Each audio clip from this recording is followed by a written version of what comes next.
Hello friends. आज मैं जो प्रश्न लेकर आई हूँ वो है मनोविश्लेषणवाद। लेकिन आज मैं प्रश्न को पढ़ने से और ये आंसर बोलने से पहले ये कहना चाहती हूँ कि आप लोग मेरा वीडियो देख तो लेते हैं पर इसे लाइक नहीं करते हैं। काफ़ी सारे व्यूज़ बढ़ रहे हैं पर लाइक नहीं हो रहा है, तो कृपया करके मेरे वीडियोज़ को लाइक कर दें और कमेंट्स वगैरह जो आप डालना चाहते हैं, कुछ बताना चाहते हैं तो बता सकते हैं। इससे मुझे प्रोत्साहन मिलेगा और आगे भी मुझे काम करने में आसानी होगा। तो शुरू करते हैं। फ्रायड का पूरा नाम सिगमंड फ्रायड था। उनका जन्म 1856 में हुआ था। उनकी रुचि पहले दर्शन शास्त्र में थी, लेकिन उन्होंने मनोविज्ञान का गहरा अध्ययन किया और एक महान मनोवैज्ञानिक के रूप में उभर गए। शुरू में वे तंत्रिका विज्ञान के शिक्षक भी थे। बाद में वे मनोचिकित्सक बन गए। उन्होंने अपने अध्ययन काल में सोचा कि आखिर व्यक्ति क्यों असामान्य या पागल हो जाता है, उसके क्या कारण हो सकते हैं। यदि कारण का पता लगा लिया जाए तो असामान्य व्यक्ति को भी सामान्य बनाया जा सकता है। इसलिए उन्होंने मन का अध्ययन करना शुरू किया और अपने अध्ययन के आधार पर निष्कर्ष निकाला कि मन में किसी तरह की दोष आ जाती है तो व्यक्ति का मन टूट फूट जाता है, जिसके कारण व्यक्ति असामान्य हो जाता है।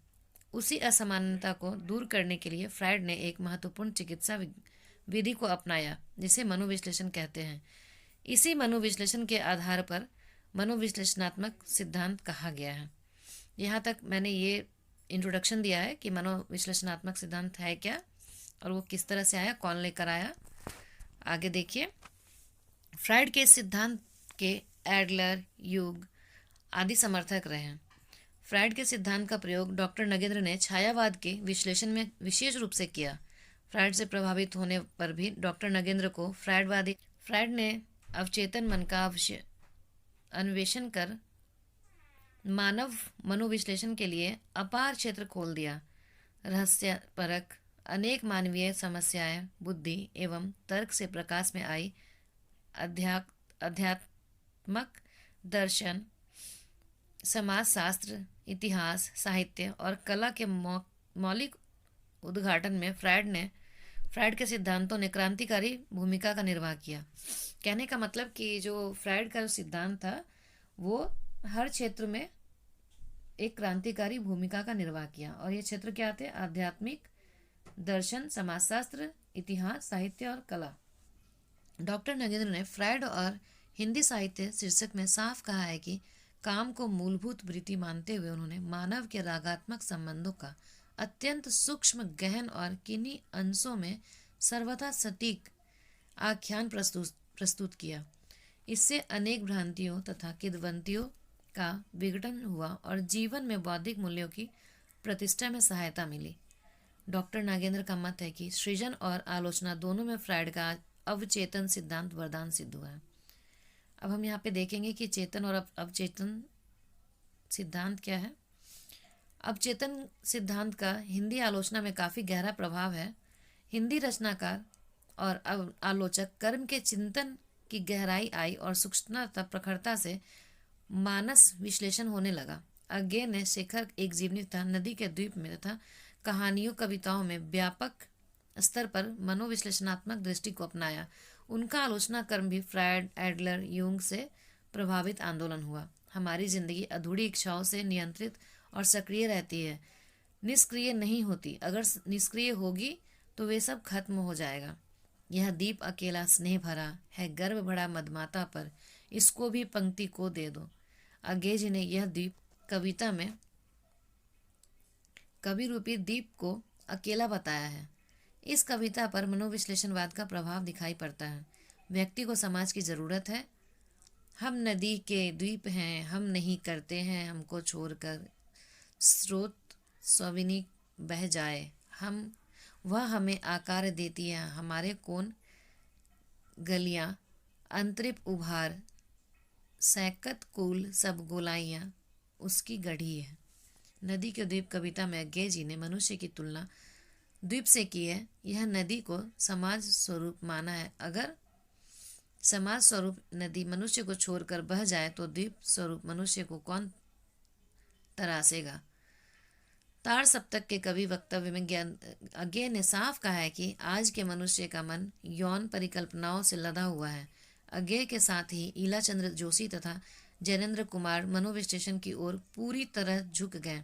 ईला चंद्र जोशी ने विवेचना पुस्तक के निबंधों में छायावादी सृजन की कठोर आलोचना की। वे सौंदर्य की ओट में अपने विकृत मनोवृत्तियों को व्यक्त करके अपने भीतर के दंभिकता जनित स्वार्थ क्लेश युक्त फोरों को फोड़ना चाहते थे। जोशी जी ने प्रगतिवाद पर एडलर के क्षतिपूर्ति सिद्धांत को लागू किया। जैनेन्द्र कुमार ने सुनीता त्यागपत्र जैसे उपन्यासों में मनोविश्लेषण का प्रभाव लिया। यहाँ पे हम देखते हैं कि हमारे जो हिंदी साहित्य में कौन कौन से राइटर, कौन कौन से लेखक जो थे वो मनोविश्लेषणवादी थे, जिसमें कि हमने देखा कि यह दीप अकेला, इस तरह से हम कोट कर सकते हैं कि अज्ञेय का, और ईलाचंद्र जोशी हैं, जैनेन्द्र कुमार हैं, ये लोग हमारे हिंदी साहित्य में मनोविश्लेषणवादी साहित्यकार रहे हैं। आगे देखते हैं। फ्राइड के व्यक्तित्व के सिद्धांत के लिए इस विधि का इस्तेमाल किया। इसके अनुसार व्यक्तित्व के सिद्धांत की निम्नलिखित अवस्थाएं होती हैं जिनमें से सभी व्यक्ति को गुजरना पड़ता है। व्यक्तित्व गति की। फ्राइड ने व्यक्ति के व्यवहारों की व्याख्या कार्य कारक सिद्धांत के आधार पर करने की कोशिश किया। उन्होंने सामान्य तथा असामान्य व्यवहारों की कल्पना की जिसमें जीवन इच्छा या काम वृत्ति की संज्ञा दिया। इसके अनुसार व्यक्ति के जीवन में काम वृत्ति के कारण ही स्थिरता होती है।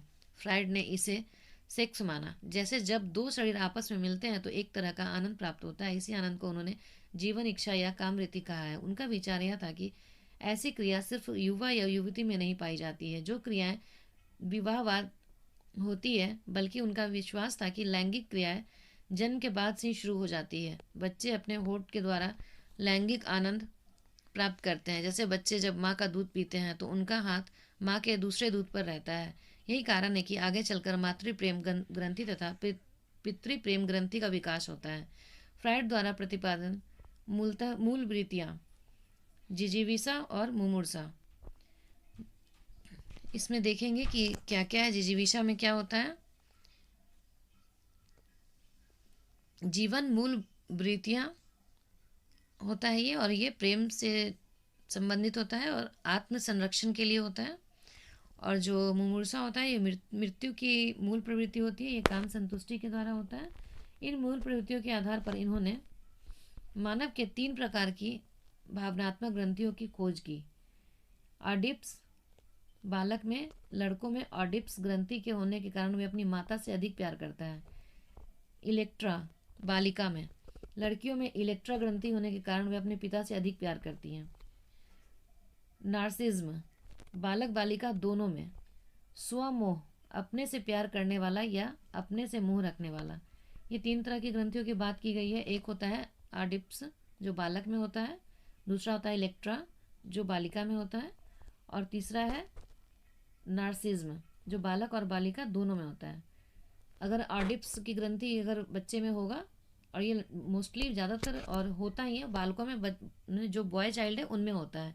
इससे क्या होता है कि लड़कों में जो होता है माता से प्यार करने की अधिकता पाई जाती है, और इलेक्ट्रा लड़कियों में होती है जिससे कि वो अपने पिता से प्यार करती हैं। और नार्सिज्म जो होता है वो बालक बालिकाओं दोनों में होता है, और वो खुद से स्व प्रेम करने वाले होते हैं, अपने से मोह रखने वाले होते हैं। उन्हें और दूसरों से लगाव नहीं होता, वो हमेशा अपने बारे में सोचते हैं। अब यहाँ पे जब हम पीछे बात कर रहे थे, ये फर्स्ट पॉइंट हमने यहाँ पे देखा था, एक बार ऊपर देख लेते हैं। व्यक्तित्व गति की जो था वो फ्राइड का जो विचार था व्यक्तित्व गतिकी का। अब यहाँ दूसरा हम देख रहे हैं व्यक्तित्व संरचना। व्यक्तित्व संरचना में क्या है? फ्राइड ने व्यक्तित्व संरचना की 2 पक्षों की चर्चा की है जिसे आकारात्मक पक्ष और गत्यात्मक पक्ष कहते हैं। अब ये 2 जो है इनकी चर्चा भी हम आगे कर लेते हैं। आकारात्मक पक्ष के 3 भाग होते हैं जिसे चेतन, अवचेतन तथा अचेतन कहते हैं। इसमें अगर चेतन मन की बात करें तो चेतन मन जो है वो 10% होता है और अचेतन मन 90% होता है, और एक अर्धचेतन या अवचेतन मन होता है। इन दोनों के बीच की स्थिति होती है। जिस तरह से हम एक अगर बाउल में कोई पानी लेते हैं और उसमें एक आइस का टुकड़ा यानी बर्फ़ का टुकड़े को डाल देते हैं तो वो थोड़ा सा ऊपर की तरफ निकला हुआ रहेगा और बाकी अंदर की तरफ डूबा हुआ रहेगा। और ये जो बीच में जो पानी के सतह पे जो पार्ट रहेगा वो उसको हम अर्धचेतन मन से दिखा सकते हैं। और जो ऊपर बाहर की तरफ निकला हुआ रहेगा वो चेतन मन होगा। और जो नीचे की तरफ पानी में डूबा हुआ रहेगा वो अचेतन मन होगा। इसी प्रकार मनुष्य का मन होता है, जो अगर हमारा जो अचेतन मन है जो एक तरह से निष्क्रिय होता है वो 90% होता है। और चेतन मन जिसके द्वारा हम कोई काम या सोच विचार करते हैं वो चेतन मन होता है। और उसमें उसके जो प्रतिशत होते हैं वो 10% होते हैं। और अर्धचेतन मन जो कभी चेतन मन की तरफ जाता है और कभी अर्धचेतन मन की तरफ जाता है, वो जो दोनों का मिलान होता है वो बीच का हिस्सा होता है। ये हिमशैल पे एक प्रयोग दिखाया गया यहाँ पे। चेतन मन यह मन होता है ऐसा मान चेतन मन यह मन ऐसा मन होता है जिसमें विचार या इच्छाएं रहती है, जिसका तत्कालीन ज्ञान रहता है। यह मस्तिष्क का सबसे छोटा भाग होता है जो संपूर्ण मस्तिष्क का 10% है या 1/10 है। तो इसमें जो इच्छाएं हमारी होती है, जो विचार होता है वो चेतन मन में होता है। यह सबसे सक्रिय भाग है, अतः इसमें ऊर्जा का सर्वाधिक व्यय होता है। फ्रायड ने इसकी तुलना बर्फ के टुकड़े से के उस भाग से की है जो जल के बाहर तैरता रहता है। अब अर्धचेतन मन, इसे हम भवचेतन या अपचेतन मन भी कहते हैं। यह चेतन का व अपचेतन मन के बीच का भाग है जो दोनों के मध्य मार्ग का कार्य करता है। फ्रायड ने इसकी तुलना बर्फ के टुकड़े के उस भाग से किया है जो जल की लहरों में कभी डूब जाती है कभी बाहर आ जाती है। इसका ज्ञान व्यक्ति को नहीं रहता, परंतु प्रयास के बाद उसे उसका ज्ञान हो जाता है। और अचेतन मन, यह मन वह भाग होता है जिसमें ऐसा विचार या इच्छा रहती है इसका न तो तत्कालीन ज्ञान होता है और न कोशिश के बाद उसे प्राप्त किया जा सकता है, लेकिन दबी इच्छाएं इसमें रहती है जिसे मनोविश्लेषण विधि द्वारा जाना जा सकता है।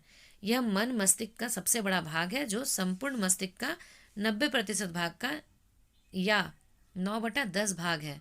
यह निष्क्रिय है, अतः इसमें ऊर्जा का सबसे कम व्यय होता है। फ्रायड ने इसकी तुलना बर्फ के टुकड़े से के उस भाग से की है जो कि पूरी तरह से जल में डूबा रहता है। अब यहाँ पे मैं आपको ये बता देती हूँ कि यही मन वैसा होता है जो अचानक, ये दबी हुई इच्छाएं रहती है जो कभी भी कोई वैसा अगर सिचुएशन या कोई वैसा माहौल मिलने से वो बाहर दिखने लगती है, बाहर आ जाती है। अचानक जब कोई व्यक्ति कोई अलग तरह का व्यवहार करने लगता है तो हम कहते हैं कि अरे ये ऐसा तो था ही नहीं, ऐसा कैसे कर बैठा। यही उसका अवचेतन मन होता है, जो उसके अंदर वो चीज़ रहता है।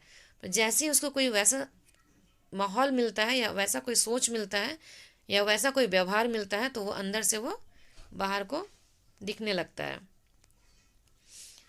दूसरा है गत्यात्मक पक्ष।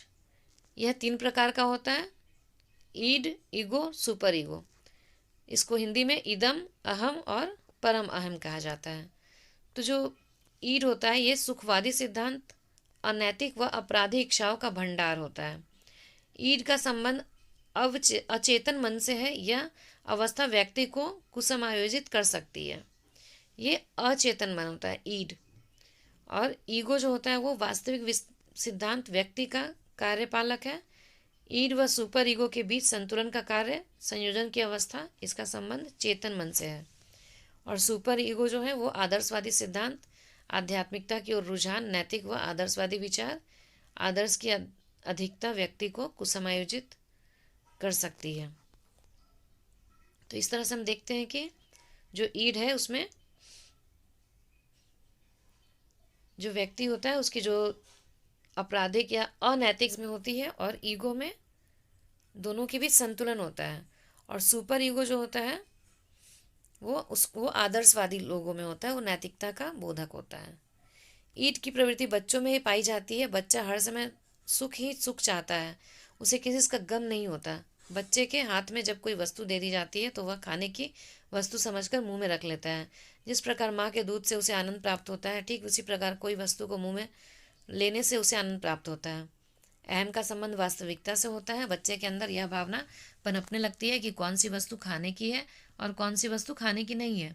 बच्चे को यह ज्ञान होने लगता है कि कौन मेरी माँ है और कौन बाप है तथा कौन मेरी बहन है। परम अहम का संबंध नैतिकता से होता है। बच्चों के अंदर यह ज्ञान होने लगता है कि चोरी करना पाप है, किसी वस्तु को चोरी नहीं करनी चाहिए। बच्चों के अंदर यह भावना पनप जाती है कि मैं टूट सकता हूँ लेकिन झुक नहीं सकता। जिसके अंदर नैतिकता का गुण होता है वह किसी के सामने झुकना पसंद नहीं करता। अब तीसरा पॉइंट है व्यक्तित्व विकास। फ्रायड ने व्यक्तित्व विकास में काम वृत्ति के विकास पर बल दिया। इसमें उन्होंने 5 अवस्थाओं का वर्णन किया है। ये 5 अवस्थाएं मैंने यहाँ पे डाटा के साथ बनाया है। ये 1 2 3 4 5, इसमें जो अवस्थाएं हैं वह मुख्य, गुदीय, लैंगिक, अत्यंत या सुसुप्तावस्था या जननेन्द्रियात्मक। ये इसके उम्र की जो सीमा है वो है मुख्य अवस्था 0 से 2। इसमें जो बच्चे को जो कामुक क्षेत्र जो होता है वो मुख होता है, क्योंकि बच्चा मुंह से चूस कर इसको अनुभव करता है। और जिसकी विशेषताएं होती है चूसना, स्वाद, इंद्रिय की प्रबलता। जो गुदी अवस्था होता है वो 2 से 3 साल का उम्र होता है। इसमें जो जो कामुक क्षेत्र है वो है गुदा। और जो विशेषता है इसमें आक्रामकता व धारणात्मकता, बार बार मलमूत्र त्यागना। और जो तीसरी अवस्था है वो लैंगिक या लिंग प्रधान अवस्था है। इसमें 3 से 6 वर्ष के बच्चे को रखा जाता है। ये जनेंद्रिय हैं और इसमें गुड्डा गुड़िया का खेल, इस तरह की चीज़ें बच्चे करना पसंद करते हैं। उसके बाद चौथी अवस्था है जिसको कि सुसुप्ता अवस्था कहते हैं। ये 6 से 12 साल का उम्र सीमा में होता है और इसका जो कामुक क्षेत्र है ज्ञात नहीं है। और इस समय जो बच्चों की विशेषताएं होती है विद्यालय जाना, खेलना, अपने साथियों से समूह बनाना, समलिंगीय समूह, यानी कि लड़के जो होंगे लड़कों के साथ और लड़कियां जो है लड़कियों के साथ खेलना पसंद करती है। और कामुकता का न्यूनतम होना, इसमें कामुकता न्यूनतम होता है। और जो पांचवा है वो जनेन्द्रियात्मक होता है, जो 12 से 18 वर्ष के जो बच्चे होते हैं उसमें। और इनके जो समस्त जनेन्द्रियाएं हैं वो विकसित होती हैं। और सर्वश्रेष्ठ अवस्था है संतान उत्पत्ति की क्षमता उत्पन्न होता है इसमें ये मैंने यहाँ पे इसको व्याख्या किया है। मौखिक अवस्था व्यक्तित्व विकास की ये पहली अवस्था होती है। बच्चों में कामवृत्ति होठ या दांत में होती है। इसे दूध पीने की अवस्था भी कहते हैं। इसमें 2 अवस्थाएं पाई जाती है। इतना ज़्यादा एग्जाम में लिखने की ज़रूरत नहीं, मैंने अपने नॉलेज के लिए और आपके नॉलेज के लिए मैंने ये डाला है। चूँकि बहुत बड़ा आंसर हो जाएगा पर समझने के लिए डाला गया है, तो एक बार आप इसे देख लें और पढ़ लें तो ये चीज़ समझ में आ जाएगी। गुदावस्था, इस अवस्था में कामवृत्ति गुदा से चली जाती है अवस्था में। अगर आप केवल ये नाम भी लिख देंगे तो ये काफ़ी है एग्ज़ाम में। यौन प्रधान अवस्था, उसके बाद ये चौथा है सुसुप्ता अवस्था, पांचवा है जनेंद्रिय अवस्था। जो मैंने ऊपर बोला था जो डाटा देखकर वही यहाँ पे एक्सप्लेन किया गया है। इसके बाद जब हमने 3 वहाँ पे देख लिया, चौथा पॉइंट है हमारा कलाकार मूलतः न्यूरेटिक मनस्तापी होते हैं। मनोविश्लेषणात्मक सिद्धांत के अनुसार कलाकार या कवि में तथा व्यक्तित्व में अंतर नहीं होता है। कलाकार की अभिव्यक्ति चेतन मन से होता है परंतु उसे अवचेतन मन के द्वारा बढ़ावा दिया जाता है। प्रसाद के आंसू में कुछ छंद व्यक्तिक है जिसकी अभिव्यक्ति चेतन मन के द्वारा किया गया है, परंतु मनोविश्लेषक आलोचक अवचेतन को स्वामी और कलाकार को उसका दास मानते हैं। अचेतन अपने कार्यों को हमारे कार्य के रूप में मनवा लेता है। इसमें यह कहा गया है कि जो हमारे जो काम होते हैं जो अचेतन मन में होते हैं उस कार्य को हमारा जो दूसरा मन होता है वो उसको मनवा लेता है। उसके बाद हमारा दूसरा पॉइंट है कला की शक्ति के है उदात्तीकरण। और उसके बाद कला एक प्रकार की फैंटेसी है।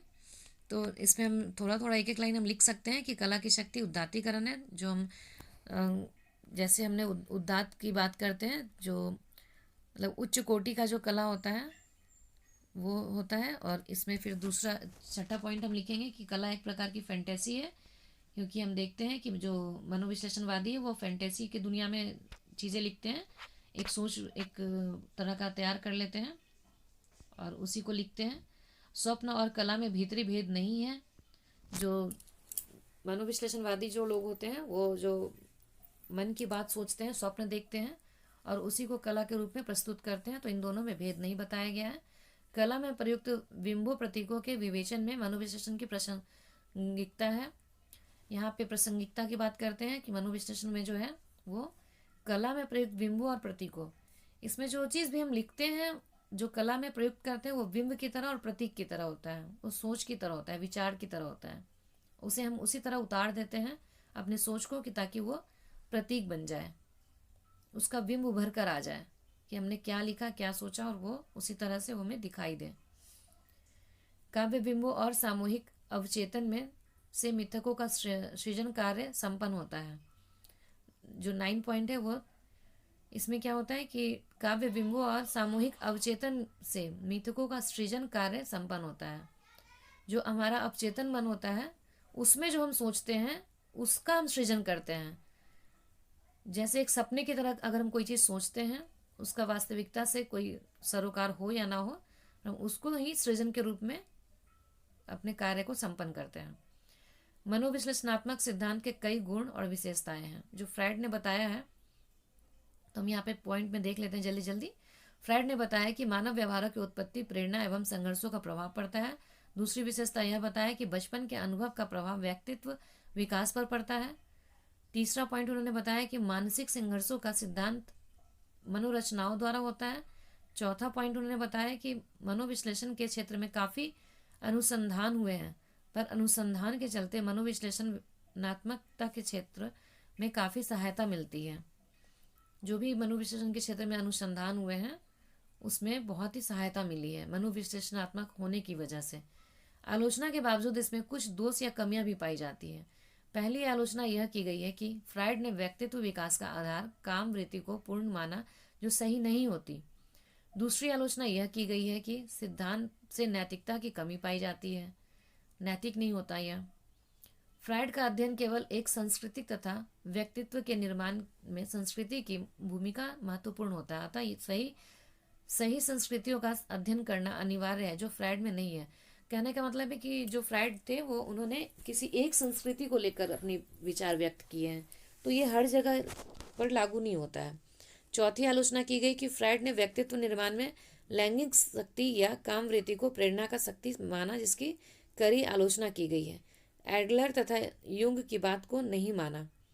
इन्होंने अपनी बात रखी और हर क्षेत्र में एडलर और युंग ने उनकी बात तो माना था, लेकिन जहाँ पे उन्होंने लैंगिक बात की थी वहाँ पे उन्होंने उनका सपोर्ट नहीं किया था। पांचवी आलोचना यह है कि फ्राइड ने व्यक्तित्व विकास में केवल जैविक आवश्यकताओं तथा मूल प्रवृत्तियों के महत्व दिया, लेकिन वातावरण तथा संस्कृति को छोड़ दिया, इसलिए इनका विरोध किया गया।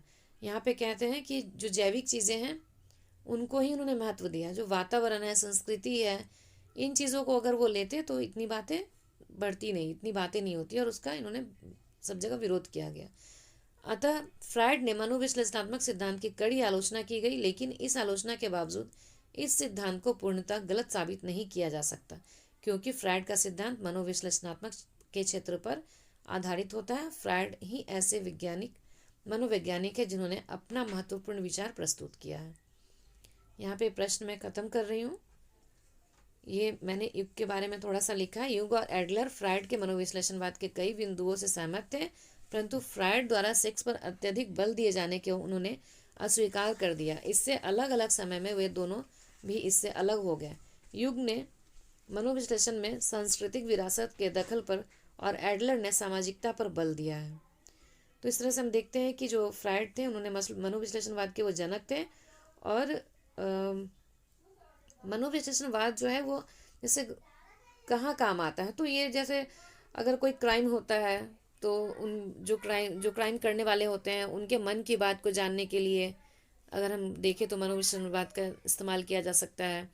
या जो बच्चे हैं, जो छोटे बच्चे हैं या जो बड़े भी बच्चे हैं, जो पढ़ने वाले बच्चे हैं, तो शिक्षा के क्षेत्र में भी अगर हम उनके मन को समझ के और फिर उनको हम शिक्षा देते हैं तो वहाँ पे भी इसका इस्तेमाल किया जा सकता है।